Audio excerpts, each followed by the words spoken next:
एक बार पार्वती और भगवान शिव कैलाश पर्वत पर विराजमान थे।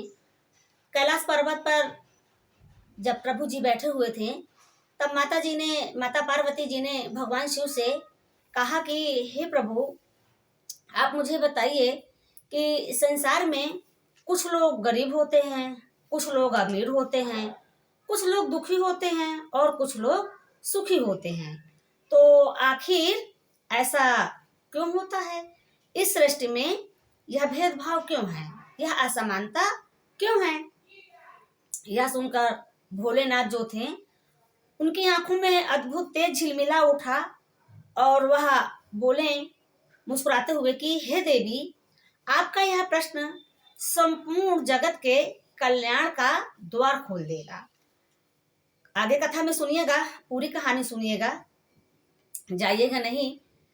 तब भगवान शिव जी ने पार्वती के इस प्रश्न को सुन करके उन्होंने कहा कि हे देवी, यह प्रश्न जो तुमने मुझसे किया है, इसका उत्तर तुम एक कहानी के माध्यम से अगर सुनोगी तो जरूर समझ लोगी।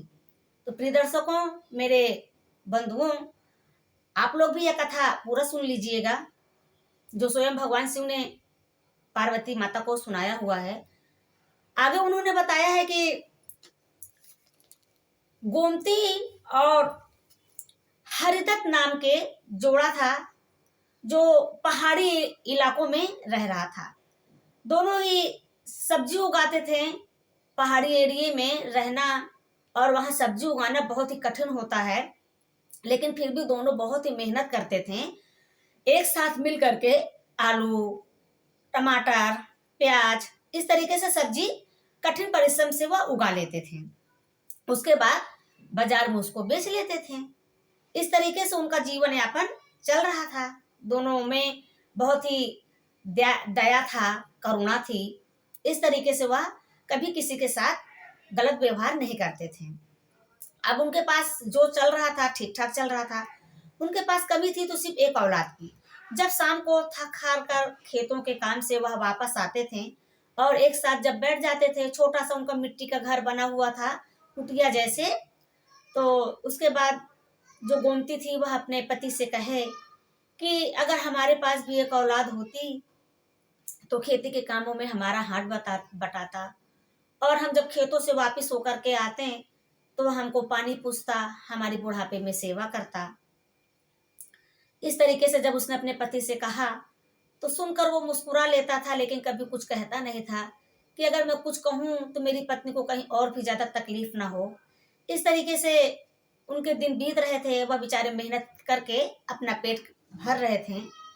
तभी गोमती को पता चलता है कि उसी पहाड़ के पीछे एक बहुत ही प्राचीन शिव का मंदिर है, जहाँ पे अगर मन्नत मानी जाए तो वह कभी खाली नहीं जाती।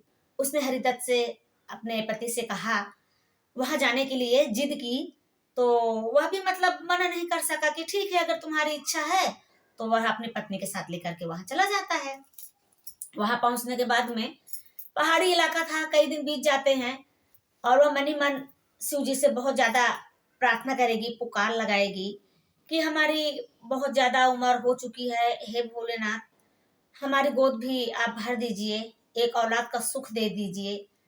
इस तरीके से वह मनी मन अपने आप को भी सोचती थी कि पता नहीं कौन से जन्मों का, कर्मों का मुझे यह फल मिला है कि आज मैं एक औलाद के लिए तरस रही हूँ। इस तरीके से कुछ समय जब बीतेगा तो उसके पेट में कुछ हलचल सी होगी। तब उसको एहसास होता है कि लगता है कि शायद मैं गर्भवती हो चुकी हूँ। जब उसने जांच कराया तब उस बहुत खुश हुई और अपने पति से बताने लगी कि मैं मतलब पेट से हूँ। यह सुनकर के हरिदत्त भी बहुत ज्यादा खुश हुआ और खुश होने के बाद में समय बीता और कुछ समय पश्चात उसके घर में एक पुत्र ने जन्म लिया। यह सुनकर के हरिदत्त बहुत खुश हुआ और दौड़ करके वह सोचा कि मैं जाऊं और अपने पुत्र को देखूं। लेकिन जब वह पहुंचेगा और देखेगा तो उससे देखा नहीं जाएगा। जानते हैं क्यों? क्योंकि उसका जो शरीर था वह मनुष्य का था, लेकिन उसका जो चेहरा था वह मेढक का था। हरिदत्त देख करके बहुत ही ज्यादा दुखी हुआ और उसको लग रहा था कि यह क्या है, मतलब हमारे साथ ऐसा हो गया है। लेकिन जो उसकी पत्नी गोमती थी उसने कहा कि आप परेशान मत होइए, हो सकता है कि शायद यह किसी कर्मों का फल हो, किसी के वरदान का मतलब कारण हो, जिसकी वजह से इसके साथ भी ऐसा हुआ और हमारे साथ भी ऐसा हुआ। उसने कहा इसको भगा दो, फेंक दो। गोमती ने कहा नहीं, ये आप गलत कह रहे हैं, मैं इसे अपने बेटे के जैसा पालूंगी, ये जैसा भी है जो भी है यह मेरा बेटा है। उसने अपनी पत्नी की बात में स्वीकृति जताई। दोनों मिलकर के अपना रह रहे थे। वह उस मेढक को बहुत ज्यादा प्यार करती थी, अपने बेटे जैसा ही मानती थी। उसको एक मिट्टी के बर्तन में रख दिया था और रखने के बाद में शाम को वह उससे बातें करे। फिर धीरे धीरे मेढक बड़ा होने लग गया, 3 साल का हो गया। हरिदत्त भी उसकी तरफ आकर्षित हो गया, वह भी उससे प्रेम करने लगा अपने पुत्र के जैसा। दोनों लोग भी उसको अच्छे से रखते थे। जब मेढक यह देखे कि मेरे बूढ़े माँ बाप हो चुके हैं और उनको बहुत ज्यादा मेहनत पड़ जाती है, बहुत ज्यादा इनको कष्ट होता है, तब उसने एक दिन कहा कि माँ अब तुम खेतों में काम करने मत जाया करो। उसने कहा बेटा ऐसे कैसे हो सकता है, अगर हम मेहनत नहीं करेंगे तो हम खाएंगे कैसे। फिर उसने कहा कि माँ मैं एक राजा की लड़की से शादी करूंगा। तो उसकी माँ हंसने लगी, बोली क्या कह रहे हो बेटा, तुम तो मेढक जैसे हो, तुमसे कौन भला राजकुमारी विवाह करेगी। उसने कहा नहीं माँ, मैं राजकुमारी से ही शादी करूंगा। उसकी माँ ने सोचा कि पता नहीं इसको क्या हो गया है। उसने हंसी में टाल दिया, बोला ठीक है जाओ, अच्छा सो जाओ, सपने में तुम राजकुमारी से शादी कर लेना। उसने कहा माँ आप मुझे सुबह एक बहुत बड़ी सी रोटी बना देना और मैं लेकर के चला जाऊंगा। उसने कहा चलो बच्चा है, इसका मान रखने में क्या जाता है। मेढक जो था वो बहुत चमत्कारी था, उसके अंदर एक बहुत ही आकर्षण था जो अलग ही तरीके से दिखता था, जो माँ ज्यादा समझ पा रही थी। उसने एक रोटी उसको बड़ी सी सुबेरे में बना के दे दी। वह रोटी लेकर के चल पड़ा। जब वह दरबार पे राजमहल के पास पहुंचेगा तो वहां दरबारी सेवक सब तैनात थे। उसने राजा को आवाज लगाई, सब आश्चर्यचकित हो गए। उसने राजा से कहा जाकर के सब जो दरबारी थे कि एक मेढक है जो आपको आवाज लगा रहा है और कह रहा है कि उसको आपसे मिलना है। तो राजा ने कहा कि मेढक भला मुझसे क्यों मिलेगा। और जब राजा आए बाहर देखें तो बोले कि कहिए मेढक जी आप हमसे क्यों मिलना चाहते हैं। तब मेढक ने कहा कि मैं तुम्हारे लिए एक प्रस्ताव लेकर के आया हूं, तुम मेरी बात को सुनो और समझो। तब राजा ने कहा कि भला तुम मुझे क्या मतलब प्रस्ताव बात रखोगे मेरे सामने। उसने कहा हाँ, तुम्हारे 3 लड़की है और 3 लड़कियों में से मैं एक लड़की से विवाह करूंगा। राजा और दरबारी जितने थे सब आसपास के लोग सब बहुत जोर जोर से हंसने लग गए और उन्होंने कहा कि भला मेढक से कौन शादी करेगा, ऐसा कैसे तुम मेरी बेटियों से शादी कर लोगे। तो मेढक ने कहा कि अगर तुमने अपनी बेटी की शादी मेरे साथ नहीं की तो मैं जोर जोर से हंसने लगूंगा।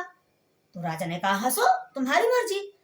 जब मेढक ने हंसना शुरू किया मुंह खोल के तो उसके मुख के अंदर एक अलग ही तेज दिव्य शक्ति दिखने लगी और पूरा राजमहल हिल गया। राजा भी घबरा गया, मारे डर के मारे। उसने कहा अच्छा ठीक है तुम अपना हंसना बंद करो, मुंह बंद करो। मेढक ने अपना मुंह बंद कर लिया। अब राजा डर गया। अब उसने कहा कि अगर मैंने मेढक की बात नहीं मानी तो पूरा ये राजमहल मेरा तहस नहस कर देगा। मेढक ने कहा कि तुम मेरी बात को स्वीकार करते हो कि नहीं, नहीं मैं फिर हंसना शुरू कर दूंगा। राजा ने कहा नहीं नहीं आप हंसिए नहीं, हाँ मैं तुम्हारे से अपनी बेटी की शादी कराऊंगा। अब उसने डर के मारे हाँ कर दिया, लेकिन उसके बाद अब बड़ा परेशान था कि आखिर इसके साथ मैं कैसे अपनी बेटी की शादी कर दूं। बड़ा संकोच बस उसने अपनी बेटियों को बुलाया। बड़ी बेटी से कहा, वह बहुत ही घमंडी थी, सुंदर थी, तो उसने अपनी बेटी से हाथ जोड़ के अपनी बात को रखी। घमंडी जरूर थी लेकिन वह अपने पिता की बात को टालती नहीं थी। उसने कहा ठीक है पिताजी। पहले तो उसने कहा कि ये बड़ा कुरूप है और मेढक से भला कौन शादी करता है, ये बदसूरत है एकदम से। लेकिन जब उसके पिता ने बताया कि अगर तुम शादी से इनकार कर दोगी तो पूरा राजमहल हमारा तहस नहस हो जाएगा, तो उसने कहा ठीक है पिताजी अगर आपकी यही इच्छा है तो मैं चलती हूँ। फिर क्या था, मेढक के साथ उसकी लड़की चल पड़ती है।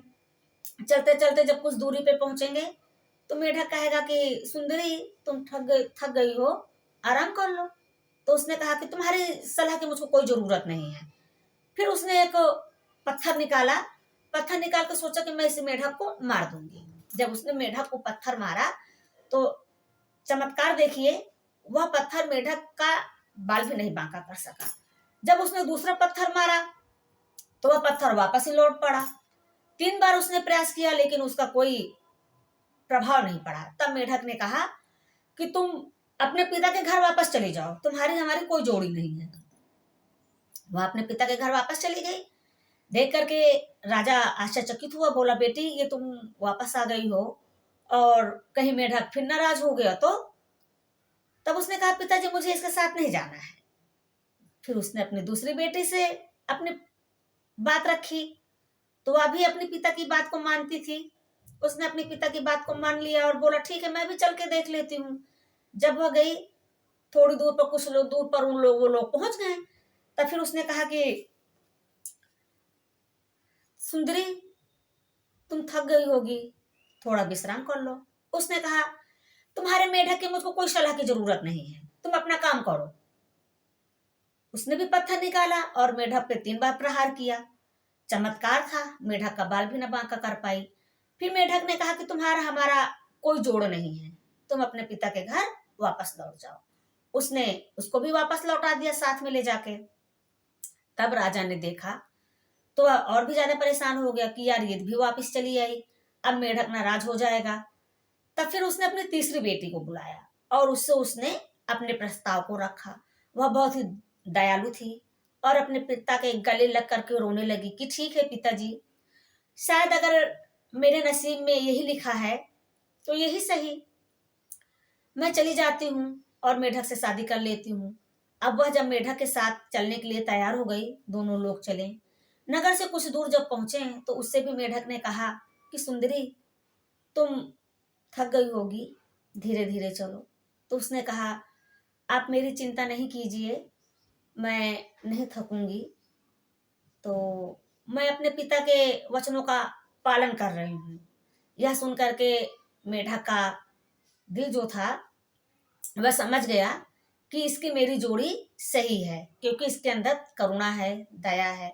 ऐसा समझ करके वह उसके साथ अपने बूढ़े माता पिता के पास पहुंच जाता है जो पहाड़ी इलाकों पे रहते थे, और वह मिट्टी के छोटे से घर में रहने लगती है।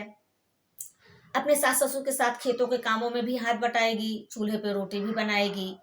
और कुछ ही दिन जब रह के साथ में बिताएगी तो वो समझ जाती है कि ये मेढक कोई ऐसा वैसा साधारण मेढक नहीं है, यह चमत्कारी मेढक है। सभी गांववासी सराहना करने लगते हैं कि बताओ एक यह राजकुमारी है और चूल्हे पे रोटी बना रही, मिट्टी के छोटे से घर में रह रही है। उसने कहा कि मुस्कुराया और विनम्र आवाज से कहा कि यह मेरी मतलब नसीब का खेल है, कर्मों का फल है, शायद मेरे नसीब में यही लिखा हो। ऐसा कह करके वह खुश रहती थी, अपने सास ससुर के साथ खेतों में काम करे, उनकी सेवा करे। समय दिन बीतता गया। एक दिन गांव में घुड़दौड़ का बहुत ही ज्यादा बड़ा उत्सव हुआ। तो मेढक की मम्मी जाने के लिए तैयार थी, जो राजकुमारी थी वह भी जो जाने के लिए तैयार थी। लेकिन जब मेढक से पूछा गया तो वह इनकार कर दिया।